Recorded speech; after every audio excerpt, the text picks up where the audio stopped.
Hello, আসসালামু আলাইকুম। সকালবেলা একদম ব্রেকফাস্টে সুন্দর একটা ইয়াম্মি অ্যান্ড টেস্টি একটা খিচুড়ি হলে তো আর কথাই নেই। তো মজার একটা খিচুড়ি খেয়ে আমরা প্ল্যান করলাম বেরিয়ে পড়ব ফলের মার্কেটে যাওয়ার জন্য। তো আজকে আমাদের একটা দাওয়াত ছিল, যেহেতু ঈদ পরবর্তী সময় চলছে, তো আমাদের একটা দাওয়াত ছিল আমার ছোট ভাইয়ের শ্বশুরবাড়িতে। সেখানেই যাওয়ার জন্য আমি এবং আম্মু আমরা দুজনই বেরিয়ে পড়ি ফলের মার্কেটে যাব বলে। তো আমাদের এখানে কাছেই ফলের বাজার থাকার কারণে আমরা রিক্সা যোগে চলে যাই সেখানে। তো যেহেতু মৌসুমটাই হচ্ছে মধুর মাসের, তো আমরা এখান থেকে আম, লিচু, কাঁঠাল, জাম, তার পেয়ারা, আনারস অনেক কিছু কিনে নেই।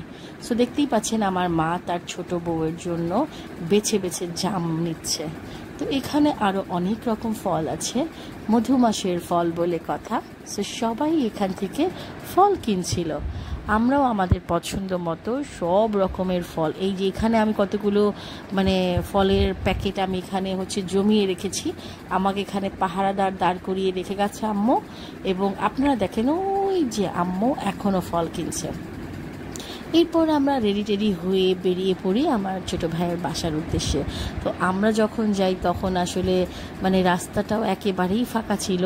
সে বিশাল লম্বা পথ আমাদের মাত্র 15 মিনিটেই 15 থেকে 20 মিনিট লেগেছে আমাদের যেতে। সো আমরা একদম বিশাল লম্বা সময়টা পার করে ফেলেছি, 15-20 মিনিটে চলে গিয়েছি। যাওয়ার পরপরই আমরা আসলে লাঞ্চে বসে যাই, যেহেতু অনেক সময় হয়ে গিয়েছিল লাঞ্চের, আর সবাই নামাজ পড়ে চলে এসেছে। তো আমরা এখানে নিয়েছি চিংড়ি কারি, এরপরে রোস্ট নিয়েছি, এরপর আরও অনেক কিছু, যেমন ঝুরা মাংস ছিল, গরুর মাংস ছিল, সেগুলো খেয়ে দিয়েই বসে গিয়েছি ফল ফ্রুট সেট নিয়ে। আসলে আমাদের অঞ্চলে অনেকেই এই জিনিসটা করে, আর শেষ পাতে চা না হলে তো চলেই না। সো চা খেয়ে আমরা বিকেলবেলা বেরিয়ে যাই একটা শপিং মলে। সেখান থেকে আমাদের টুকটাক কেনাকাটা শেষ করে আমরা এখানে সুইট কর্ন খাওয়ার জন্য লাইনে দাঁড়িয়ে যাই। সো সুইট কর্ন আমার খুবই পছন্দের। সুইট কর্ন খেতে খেতে আমরা আবার মেট্রোতে করে চলে আসি বাসায়। সো আজকের সারাদিনের ছোটোখাটো একটা ভ্লগ আমি আপনাদের সাথে শেয়ার করলাম। অনেক ক্লিপ এর মধ্যে বাদ পড়ে গেছে, অনেক ক্লিপ তোলাই হয়নি। সো যাই হোক, আপনারাও জানাবেন আপনাদের ঈদের দিনগুলো কেমন যাচ্ছে এবং আপনারা কেমন কাটাচ্ছেন।